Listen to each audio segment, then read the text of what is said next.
Alrighty, week 3 GI disorders. Alright, everyone poops. That's nice. And abdominal pain may be the first sign of GI tract disorders. And when it comes to intestinal obstruction, most of the time we're talking about a small intestinal obstruction just because by nature of it being smaller, there's more of a likelihood of it being obstructed. We can have either mechanical or functional obstruction, though there are other terms also. There's functional and non-functional, or is it mechanical and non-mechanical? There are other terms as well. These might be more older terms. Mechanical is going to be some sort of an external obstruction. So actually like some fecal matter, digestive matter that is getting caught in there. Whereas functional is going to be some sort of a physiology or anatomy-based obstruction. So muscles simply not contracting, or there's a failure of the neurons to actually fire in an impulse to cause muscles to contract. Or perhaps, we'll go into those. Number one etiology for intestinal obstructions is going to be our abdominal adhesions. So normally comes from surgery, parts of the tissue that was operated on or had some sort of microtrauma or macrotrauma forms an inappropriate adhesion as a form of trying to heal, and then all of a sudden we can't get stuff to go through. It can also be based off of congenital abnormalities, fecal impaction, constipation that's so darn hard and heavy that it can't go through, or it can be due to cancer, especially those in the intestinal tract, of course, or female reproductive organs. So the cardinal manifestations of intestinal obstruction are going to be pain, abdominal distension, and abdominal rigidity. How exactly those manifest and which other symptoms might manifest depend on which part of the abdominal cavity the obstruction is and how long it's been going on. If we're talking about a mechanical obstruction, so this is going to be an obstruction that is based off of an external force, something like fecal matter or food or whatever, causing the obstruction, there is going to be a high-pitched increase in bowel sounds initially. So initially, and the reason for this is that initially the peristaltic activity of the dilating gut, so the small intestine, large intestine, whatever it is, normally small intestine, are going to start to dilate to overcome this obstruction. This causes a rushing of hyperperistaltic bowel sounds. So there's going to be a tremendous amount of activity behind, let's say, the obstructions right there. So we're going to have a tremendous amount of hyperperistaltic activity right through here, which is going to make a ton of noise, and it's going to be high-pitched. Could also be tinkling sounds, both. And later on, we're going to have ileus develop, and ileus is simply this lack of movement. It's a paralytic ileus. It's dead, no longer moving. We're also going to have pain, nausea, and vomiting with this because a lot of this stuff that's coming down here is going to have to go up somewhere, and it's going to be backing up as we continue to eat because it takes time to create that obstruction, and it's going to end up coming out somewhere, the mouth. If it's a functional, we're going to have just a complete decrease or absence of bowel sounds right from the get-go because we're talking about what makes sounds in the first place, the peristaltic movements of the intestines, for whatever reason, not working. So we're not going to have an increase in those bowel sounds because the bowels aren't working in the first place. They are the reason why there's an obstruction. And then when we hear about colicky pain, which is common with a lot of the GI disorders, this is pain that starts and stops abruptly. All right, so for constipation, this can be either small and infrequent or difficult bowel movements. Normally, there can be fewer than 3 stools per week. Normally, this comes from a decrease in fiber in your diet, a decrease in exercise, since exercise tends to promote GI motility. A lot of times, it happens as a natural part of aging due to a slowed rate of peristalsis, or there can be some sort of a pathology that alters motility in the first place. and this can lead to fecal impaction, leading to intestinal obstruction. Volvulus is a really nasty disorder. There's this twist as you come down through part of the colon. All of a sudden it twists, like a 180-degree twist, completely blocking the ability for food to move through and completely shunting blood from one portion of the large intestine to another, causing ischemia. So we have some sort of anomaly of rotation due to an abnormality of bowel development, for example, is a common reason. It could also be due to ingested foreign bodies, adhesion, or it could be idiopathic. We just have no idea. And common sites are going to be the cecum and the sigmoid colon, which is actually the most common form, and it normally occurs as a congenital abnormality in neonates, but can, like 40%, occur in older adults as well. The sigmoid colon itself is particularly affected due to excess weight from chronic constipation, which would be one of the #1 reasons that it would occur in older adults, and a high fiber diet. And the weight of the sigmoid colon actually is what helps, and the angle of it and how it catches a lot of the impaction helps to promote part of it to kind of spin on its own axis and cause this volvulus. So clinical manifestations, we're talking about severe pain. If it goes on long enough, they can have gangrene, necrosis, perforation. So things get built up in here, and all of a sudden, pop, out goes part of it. Sepsis, shock, and death. Patients will die if they don't have surgery. This is an emergency. They need to have surgical intervention. They just cut out the one part, sew it back up again. Intussusception, literally, so this is the healthy looking bowel. Intussusception literally is when one part telescopes into the next part. Doesn't do a really good job of allowing us to have proper peristalsis, and can shunt blood flow supply to this portion of the GI tract. So we don't understand really why this occurs. Some theories have infection as a possible reason for why. It most often occurs in infants, with males being more generally affected than females. This will lead to gangrene, shock, and perforation if surgical treatment is delayed. And the main sign for infant intussusception, with infants being the most often affected by this, is that they are not interested in eating, and they may also themselves be a little bit colicky, in that they can't really be comforted or soothed. Diarrhea. So this is going to either be an increase in frequency in fluidity, or increase in frequency, or an increase in fluidity, or both, of bowel movements caused by a decrease in transit time in the small intestine or large intestine. Remember that the longer a period of time that fecal matter travels, or digested matter travels through the intestines, the longer the time frame, the more water is absorbed, because you can think of the intestines as being sort of this large, giant sponge. The longer something sits on it, the more that sponge is going to absorb water, making it harder.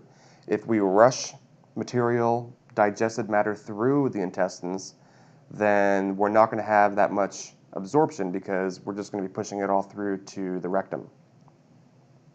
So this can be due to infection for an acute diarrhea, infection, emotional stress, leakage of stool around an impaction, since the only stuff that's going to get around an impaction would be the extra fluid stuff, plus being that the intestines are going to be trying to dilate, and extra hyperperistaltic movements trying to get around the impaction site. Things are going to be just kind of more moist. It's going to increase how fast things go through the GI tract.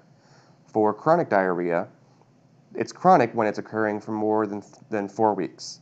And this can be due to infection, alterations in motility, malabsorption issues, food allergies, ingestion of irritants, and caffeine, which is why a lot of people tend to drink coffee in the morning. It's not necessarily just to help with their mental focus and clarity. Sometimes it's just to poop.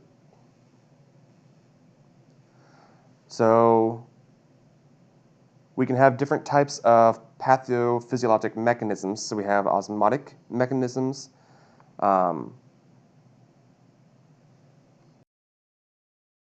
So with osmotic, we have an increased intake of poorly absorbed solutes in the intestines, so lactose. Some people who are lactose intolerant, they can't digest and break down the lactose with lactase, and so they end up having more of it in the intestines, increasing the osmotic pull for water to come into the intestines, leading to diarrhea. We can have secretory diarrhea, where the toxins in the intestines stimulate the intestinal fluid secretion to come and try to rush stuff out because we got an infection. We want to flush this stuff out of the system. We can have exudative diarrhea from mucus, blood, or protein, and this is part of an inflammatory process, for example, with, say, Crohn's disease or with ulcerative colitis. We can also have motility disturbances that will decrease transit time with absorptive surfaces. So there's something about maybe you just naturally have a super hyperperistaltic intestinal tract by nature. Some people have that, and that leads to them just rushing stuff out through their GI tract all the time, in which case they would probably be on some sort of a medication that would slow their transit time indefinitely unless something happens and causes them to naturally become less hypermodal. GERD is going to be the backflow of gastric contents through the lower esophageal sphincter, causing esophagitis. All of this kind of is a more complicated way of saying heartburn, but is also a more systematic form of constant, regular heartburn. But it doesn't have to be every day. So we could have an issue with closure strength of the lower esophageal sphincter, or we can have an increased abdominal pressure from fatty foods, caffeine, alcohol, cigarettes, pregnancy, obesity. All of these things can start to push gastric contents up through that LES, causing esophagitis.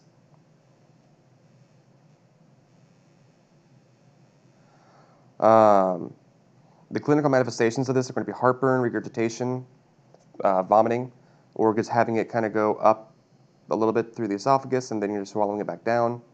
Chest pain, dysphagia through a hiatal hernia. So you can actually have part of the stomach. This is how it's supposed to be, and here's the esophageal sphincter. You can actually have it kind of go through the diaphragm here, and here's where the esophageal sphincter then becomes. And this helps to promote more GERD and esophagitis here because as it comes through, it's not getting the proper sort of gateways through the diaphragm. It's getting kind of constricted here artificially, and all of this content can lead up to creating more GERD. We can also have some pulmonary symptoms like cough, asthma, laryngitis, especially if any of this stuff tends to get towards the upper airways and into the lungs at all. So treatment of GERD is to improve the esophageal clearance and gastric emptying. Tobacco and whatever specific foods are known triggers are going to be avoided, and we're going to take medications that we talk about in pharm to decrease gastric acidity. We may also do endoscopic or surgical interventions to try to maybe fix that hiatal hernia, for example. Barrett's esophagus is a potential side effect of GERD in that as all of this tissue in here gets exposed to acid from the gastric contents, that goes under metaplasia and becomes, instead of being, I believe it is simple squamous, becomes columnar tissue, or stratified, columnar. So columnar tissue replaces the squamous tissue. I don't remember exactly which ones. And that becomes a cancer risk. And then we can also experience ulceration and fibrotic scarring within those areas as well.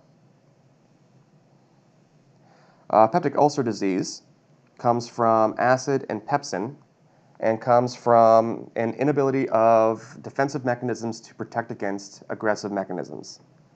It can occur either in the esophagus, the stomach, or the duodenum of the small intestine, and it can range from anything just like a slight mucosal injury to severe ulceration that could be very, very painful and potentially life-threatening. So we have here our gastric ulcer.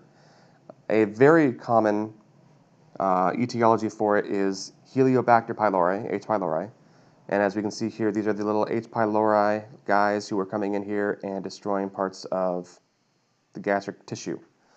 So some of the other etiologies are going to be overuse of NSAIDs, which will reduce the prostaglandin production in the stomach, which helps to make that mucus that protects the stomach's lining from gastric contents.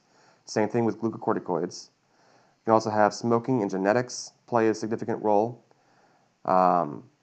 Heliobacter pylori thrives in the acidic environments. I don't remember where we can get H. pylori.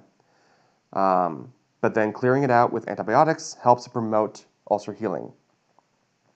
And it's the physical stress that can promote peptic ulcer disease, not mental stress. So we don't get an excuse. And then we have different layers or different levels of ulcers caused by PUD. That's bad. Don't get that.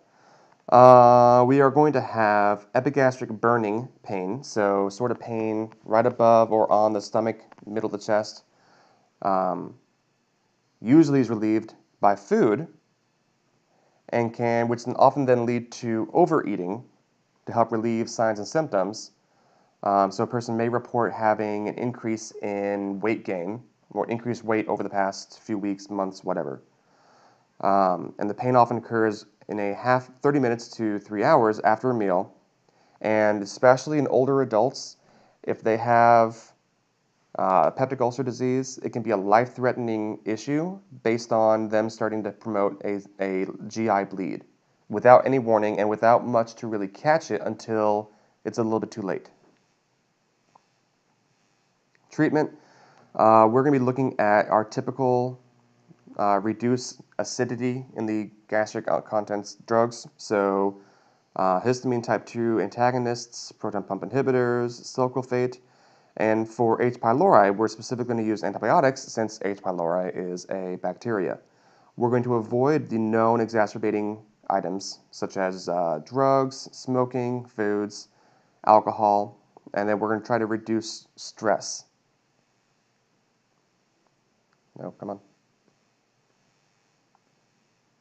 All right, appendicitis. So this is going to be inflammation of this little doohickey right here. Some of the risk factors for this is going to be infection, foreign object ingestion, which might end up getting lodged in this area. Kids and teenagers are, for whatever reason, more susceptible to appendicitis than others, as are those who are Caucasian and Latino. And for whatever reason, they suspect that summertime, or they've noticed that summertime has been a more prominent time for appendicitis, and they suspect that that's because there's more exposure to the specific types of bacteria and infections that can promote appendicitis. And the diets that are low in fiber and high in fat can promote appendicitis through having more difficulty getting gastric or digestive content through the intestines. So we're going to see things like McBurney's point pain, which is going to be pain to the right lower quadrant. And in case anyone ever kind of forgets about where exactly the appendix is, you can think of the large intestine running as a clock. So we've got the small intestine in here, which leads to the large intestine, and then like a clock, it goes clockwise down to the rectum, and it always is connecting to the part between the small intestine and the large intestine. So McBurney's point will be on the right lower quadrant of the abdominal cavity.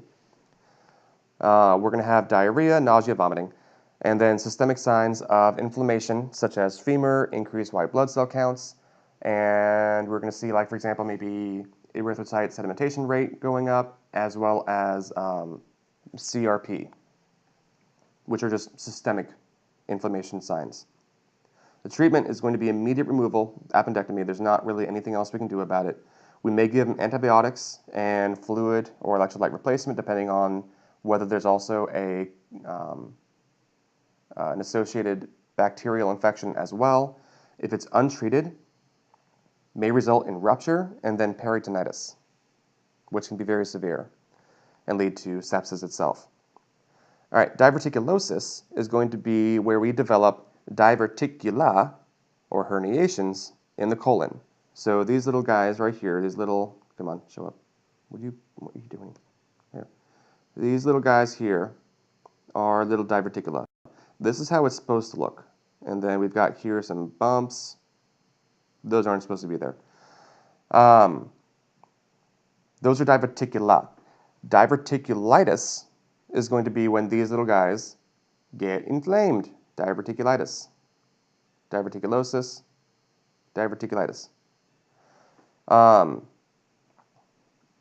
diverticula are the individual ones. It comes from a low fiber intake, which leads to an increased intraluminal pressure. So, I mean, just all the pressure inside the colon increases, oftentimes from then straining to evacuate, and can lead to diverticula. When we have diverticulitis, this can have acute lower abdominal pain, fever, and leukocytosis because the body suspects that there is an infection. Most of the time, we're getting something caught in one of these, and that's what's leading to diverticulitis. And these little pockets are perfect breeding grounds for bacteria. And we may give them antibiotics if there is indeed an a bacterial infection, and we may do surgery to remove really bad diverticula that are inflamed. All right, Crohn's disease and ulcerative colitis. So these are both under the umbrella of inflammatory bowel diseases, and they pretty much make up IBD. They're both about inflammation of the GI mucosa. They can both have their start via microbes, and they have also influences from environmental factors and genetic factors. The differences come in with CD in that that occurs anywhere from the mouth to the rectum, not just like you see where it starts in the rectum and moves up to colon. And ulcerative colitis is 3 times more common than Crohn's disease. Both of these are more prevalent in young adults compared to older adults or children. So we don't really understand how they develop.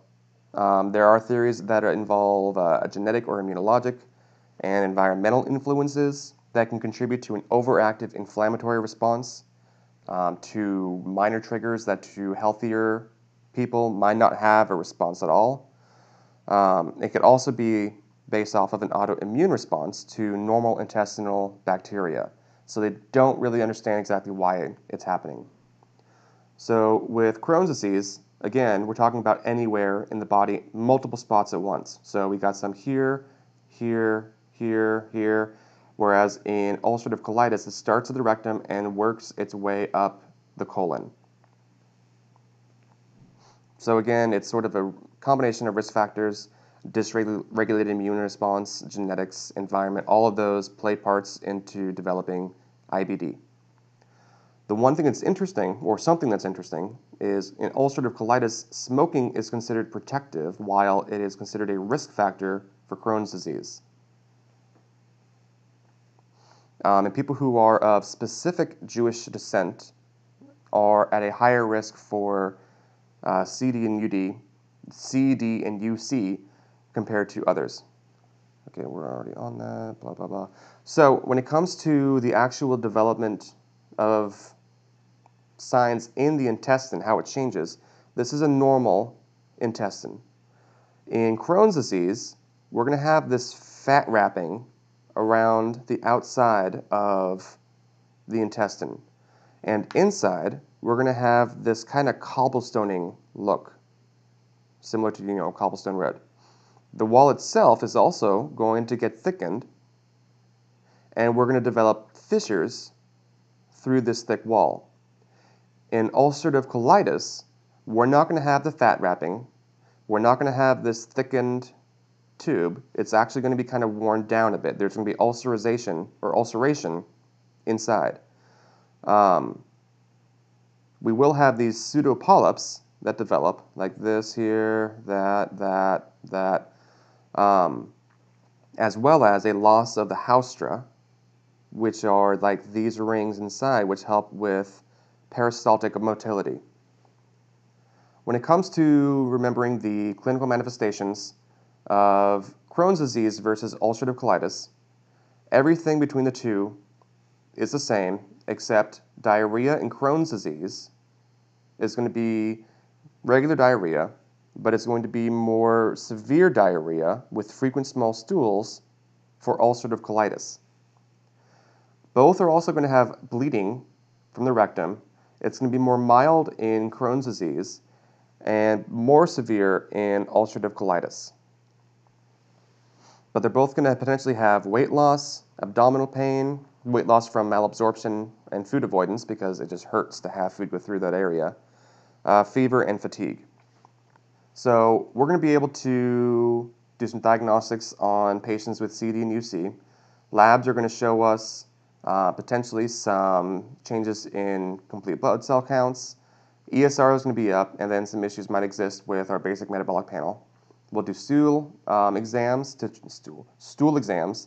to look at how the diarrhea looks and see if there's any also bacteria inside of it.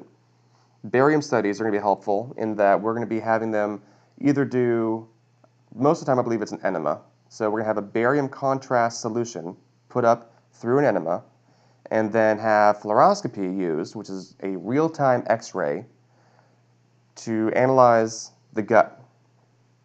We may also do an endoscopy through the nose or mouth to assess portions that are more proximal on the GI tract, or colonoscopy through portions that are more distal on the GI tract, and then maybe a CT scan too. Treatment is generally the same regardless.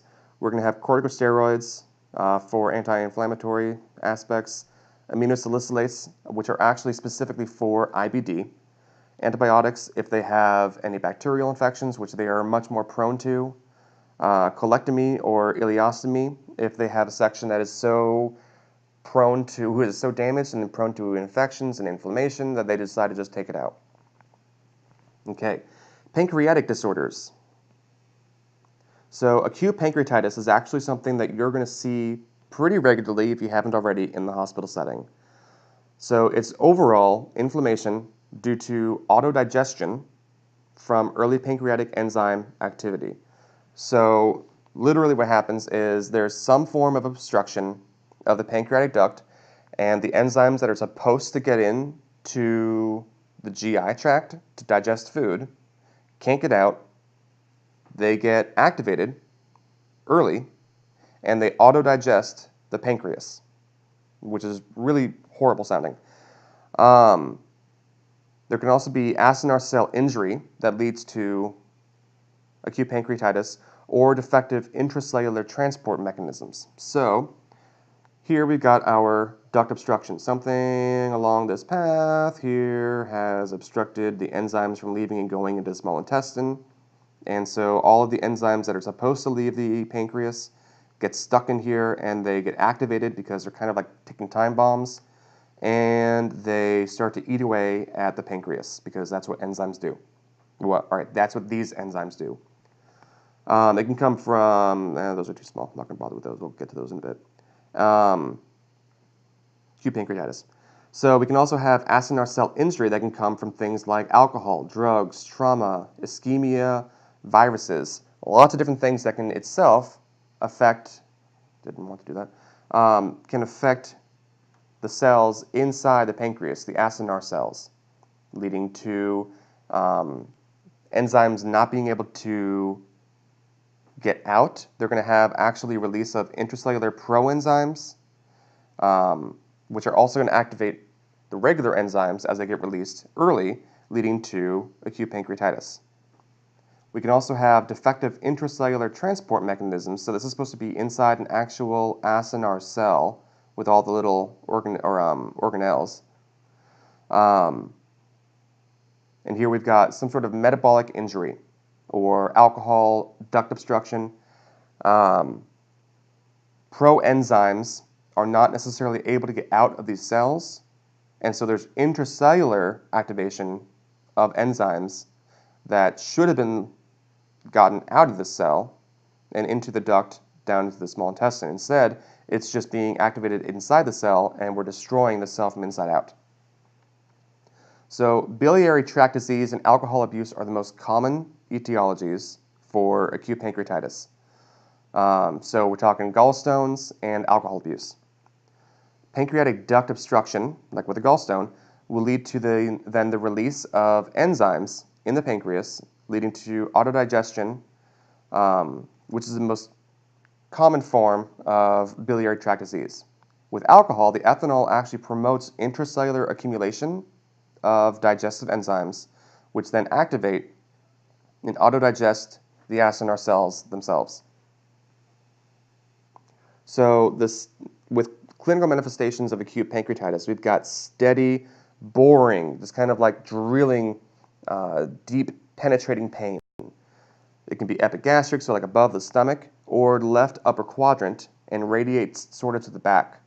People are going to have issues with nausea and vomiting, abdominal distension, severe tenderness on palpation, like super severe, hypoactive bowel sounds, since we're not going to be getting things that go through the bowels very easily with acute pancreatitis. And they may also have a low-grade fever from the pro-inflammatory response to this. The treatment, the biggest thing we need to do right away from the very get-go is stop giving them food. We cannot give them food. We may not even be able to give them liquids. We may just need to hook up an IV for fluid and for basic nutritional needs. And then give them some ice chips maybe to keep their saliva from getting too thick.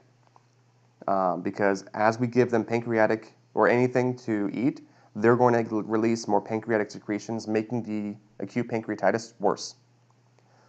Give them IV fluid, analgesics to help with the pain because this pain is going to be severe.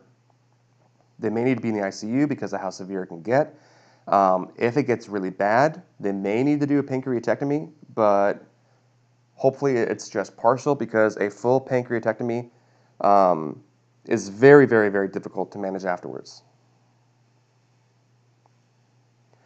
Acute pancreatitis that occurs more often than once, maybe even just by once, can lead then to chronic pancreatitis.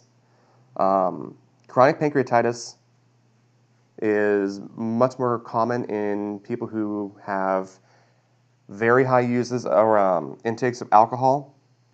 And then if you go too long with alcohol, it can even progress if that alcohol has stopped.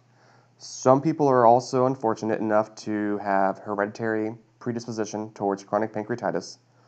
Can also come from trauma in that we have the acute pancreatitis or we have actual trauma to the pancreas, leading then to chronic pancreatitis. Luckily, chronic pancreatitis does not seem to be increasing their cancer risk. Stop doing that.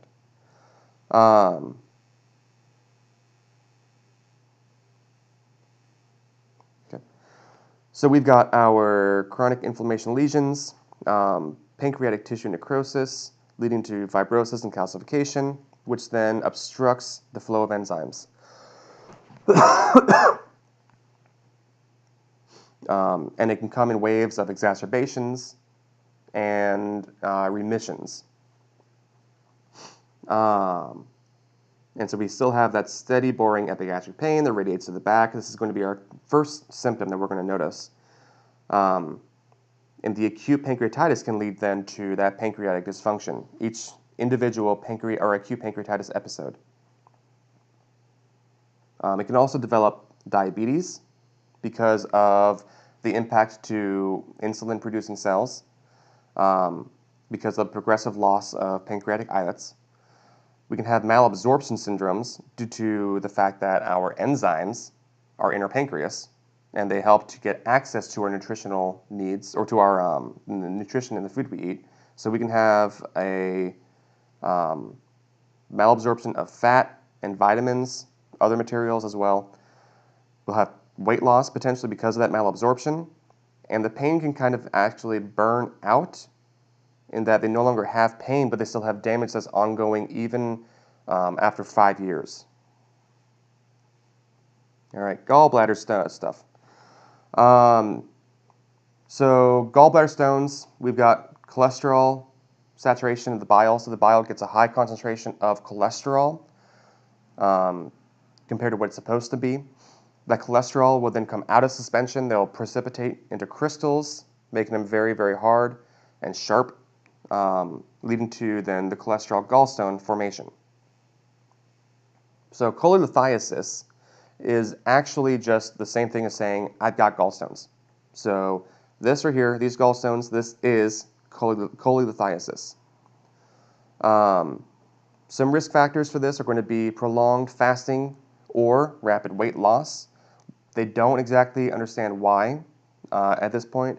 Pregnancy also from the perspective and oral contraceptives because they both have hormones that can promote gallstone formation. Obesity is a risk factor because we have an increase in cholesterol synthesis and secretion. And then women are at a 2-to-1 risk compared to men of developing gallstones. Cholelithiasis can be either acute or chronic. We can have patients who experience biliary colic, which is going to be that intermittent obstruction of cystic duct. So we've got these gallstones form here. They go down the biliary tract and get stuck in the common bile duct. And the biliary colic can be sort of brought on by meals because as we eat, we're going to have a release of bile to help emulsify the fats that are in our small intestine. We're going to have persistent epigastric upper abdominal pain and often then radiates to the back, similar to the pancreas. We're going to have nausea, vomiting, sweating, flatulence, and fatty food intolerance. So you go out and get yourself a nice big old fat hamburger or cheeseburger, and you're going to have belching, bloating, and epigastric burning because you can't digest a lot of the fat in that burger. It'll increase steadily for more than 15 minutes and can last several hours and then slowly decrease. So that's sort of getting worsening after a meal, especially a fatty meal, and then slowly reducing is a common sign of a gallstone attack. So you can have acute cholelithiasis without it being cholecystitis. When we have cholecystitis, we're talking about a gallbladder, which normally looks like this, instead having inflammation around the inside because of gallstones. So there's that continued presence of gallstones inside the gallbladder, leading to inflammation of the gallbladder wall, and then fibrosis and thickening of the wall as a inflammatory process. So people with gallstones make up 90% of the patients who have acute cholecystitis. It comes from obstruction of the cystic duct that then leads to stasis of bile and then inflammation. And anytime we have a stasis of fluid, we're going to be looking at a potential for bacterial infection. For some people, it may actually be the etiology. And then if we're talking about an acalculous cholecystitis, which is cholecystitis that does not have to do with gallstones, then we don't exactly know why that might be. Bacterial infections actually may be a cause of acalculous cholecystitis, but theories are still kind of coming in on that one. Acute cholecystitis is going to be presenting with severe right upper quadrant pain that radiates then to the back. This is also going to be called, or part of this is going to be called Murphy's sign. And Murphy's sign actually is more specifically when we have a patient lying down and we tell them, take a deep breath, and we're going to palpate just below the liver's edge on the left side. Right side, left side stomach. And the gallbladder, as they take a deep breath in, will kind of sink down a bit and will be present for us to palpate with our fingers. It'll be very sensitive to touch, and as it's touched, the patient will more than likely kind of catch the breath. They also will have commonly fever as part of a pro-inflammatory response, along with leukocytosis and increase in white blood cell count, and potentially mild elevations of bilirubin. If it's left untreated, then we're looking at gangrene, rupture, peritonitis, and abscess. Chronic cystitis can come then from multiple bouts of acute cholecystitis. Risk factors are going to be diabetes, obesity. Sometimes they can be asymptomatic, Sometimes they can have biliary colic, which can be intermittent acute attacks that are steady, intense, last for 30 minutes to several hours. And if they then begin to scar and calcify, then that's going to be an increased risk for them for cancer. All right, liver diseases. So acute viral hepatitis. So we've got our 5 forms of hepatitis, and this is going to be just any general inflammation of the liver parenchyma caused by these viruses. Hepatitis A specifically comes from eating poop, so don't eat poop. Just don't. Practice good hygiene when it comes to food prep. So it may last several weeks and can be debilitating, but most people actually completely recover, which is great. It is preventable with careful hand washing, keeping toilets and bathrooms clean and separate, which in some countries actually is very difficult. They actually have seen places where they have the bathroom, a toilet right next to the food prep because they have no other option. And avoiding infected water sources. So symptoms are going to be including nausea and vomiting. Probably some pain through the liver. Okay. The symptoms will start in 2 to 7 weeks, which will be the incubation period prior to that. With hepatitis B vaccine, this is more severe. It's a chronic issue, and it affects 5% of the world's population. The virus itself does not cause cellular damage, but the damage itself is caused by the immune system's sort of autoimmune response when it discovers the viral antigens on the surface of hepatic cells. So we've got the hepatic B vaccine or virus on the surface of hepatocytes. The immune system sees that and attacks those cells thinking they're bad. All of a sudden now we got hepatitis. The symptoms will start in 2 to 6 months, which is the incubation period, and eventually can lead to a carrier state, which itself can promote chronic liver disease. So risk factors for this are going to be giving birth. So if the mother has Hep B, that can be a way to give it. Getting blood or medical treatment, sharing needles, being in prison, or having lots of people in a bed together. Just sex. I think those are children's feet, so I don't, whatever. Clinical manifestations. So there's going to be 4 stages to this. So stage 1 is going to be generally asymptomatic.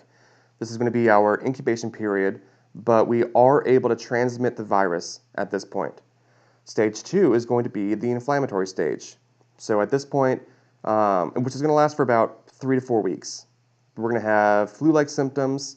Jaundice is going to start presenting, and we're going to see an increase in hepatic enzymes such as ALT and AST. You can actually see those in your patient's charts at this point. If anyone has any liver issues, you're going to see these being on the high end of the normal range or above the normal range. We're also going to see hepatosplenomegaly and right upper quadrant pain, which is where the liver is. Stage 3 and 4, the immune system has actually produced antibodies that will potentially clear out most or a lot of the virus. The virus itself may not actually be measurable, but the damage is done, and there will always have some level of hepatitis B virus in the body that will kind of build up, attack the liver. The immune system responds, and on goes the chronic issue. Treatment, we have the prevention through the immunization, which has a great response rate. For those who already have hepatitis B, we can give interferon alphas, which help to boost the immune response and can also provide some antiviral effects like degradation of viral MNA or mRNA and inhibition of viral protein synthesis. For patients who are just really crashing, their liver has gone completely shot, but they don't have any other reason why they can't get eligibility for it, they might be able to get a liver transplant. All right, non-alcoholic fatty liver disease is sort of this weird condition that most of us probably haven't ever heard of. It's the most common cause of chronic liver disease in the U.S., but the etiology is kind of unclear. But it involves hepatocytes accumulating triglycerides, which is normally not normal, can lead then to NASH, which is non-alcoholic steatohepatitis, which is where we have a fatty liver and we have hepatic inflammation and scarring. So NASH is actually the most extreme form of non-alcoholic fatty liver disease. And non-alcoholic fatty liver disease is actually on a spectrum from hepatic steatosis to steatohepatitis. It's considered a major cause of cirrhosis, with 20% of NASH patients leading to cirrhosis. So hepatic steatosis is actually defined as, or that becomes the diagnosis when we have 5 to 10% of the liver having accumulated fat within hepatitis or hepatocytes, but there is no inflammation or fibrosis. So we simply have fat accumulation, like triglycerides. Steatohepatitis is then going to be on the other end of that spectrum of non-alcoholic fatty liver disease, where we have hepatic steatosis with necroinflammatory components to it. So the pathophysiology of this is that we've got, most of the time there is some sort of a link to metabolic syndrome, specifically insulin resistance. So we've got insulin resistance. Actually, I'm going to use both of these together. Sometimes some of these charts confuse people, sometimes others. So we've got insulin resistance, which usually promotes storage of free fatty acids in adipose tissue. That's what insulin normally does. But with resistance, we've got storage of free fatty acids being pushed to other tissues, such as the liver. And a small amount of fat accumulates within the hepatocytes. When a small amount accumulates within the hepatocytes, that's not normally a big deal. But once we get then to hepatic steatosis, which is 5 to 10% of the liver containing fat, that causes, that starts to cause problems. That becomes hepatic steatosis. But then once that gets to become a large fatty acid accumulation, we then have disruptions to cellular functions by affecting cellular organelles. And in severe cases can even rupture cells just from the sheer volume of fat accumulation within the hepatocytes. We can also see then mitochondrial dysfunction specifically, and that can result in the release of free radicals, which prompt a pro-inflammatory response. That pro-inflammatory response, the free radicals, mitochondrial dysfunction, all of that can lead then to further and severe liver damage that can lead to cirrhosis. So insulin resistance, which is a key mechanism, promotes the storage of fat in non-adipose tissue in the liver. And that steatosis, that storage of fat in the tissue, leads to the disruption of cellular functions from organelle dysfunction, can cause cell rupture in severe cases. It can also cause, through mitochondrial dysfunction, free radical release and more damage through pro-inflammatory cytokines, leading then to cirrhosis, which is also a risk for hepatocellular carcinoma. So a lot of patients may have no symptoms at all if they have a mild case, and they're most often than not caught due to abnormal liver enzymes found. NASH is going to be presenting with fatigue, weakness, nausea, anorexia, right upper quadrant pain, spider veins, jaundice, ascites, peripheral edema, and confusion. So we're going to be looking, laboratories aren't very good at doing this stuff. We're going to use liver biopsies to check for NASH in particular, but they need to come from a representative sample with a high fat content. We can also use a fibrosis score to see how severe they are.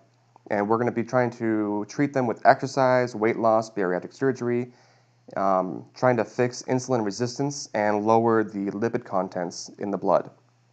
For those who go to cirrhosis, this is going to be then their irreversible end stage, which is also the end stage of other diseases such as hepatitis and alcoholic liver disease. In this, the liver becomes fibrotic scarred, and nodular, and there's permanent alteration in the blood flow. Usually they are asymptomatic with cirrhosis until the late stage of the liver disorder. Okay, so we've got stellate cells in the liver, and they usually produce hepatic extracellular matrix just as part of the normal liver biology. And they're activated by cell injury, such as through NASH or non-alcoholic fatty liver disease. That then leads to a production of an abundance of collagenous fibrous tissue.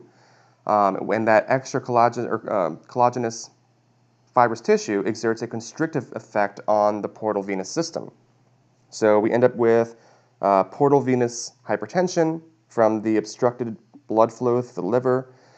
We then develop varicosities and shunts, and the organ will end up engorged with blood, not just the liver, but also the spleen and potentially parts of the GI tract, because remember that the venous circulation parts of it will enter into the liver, specifically from the spleen and the small intestine and the large intestine, which is how we end up getting our first pass effect. So we've got blood coming in, increased pressure in the peritoneal capillaries, which can create ascites, which is really nasty. We can develop hemorrhoids and pancytopenia through splenomegaly, which goes into the liver, and as it engorges, it becomes less functional, doesn't filter properly, all that fun stuff. So treatment is going to be medication that can prolong life, and for those who are able to remain abstinent of alcohol, liver transplant.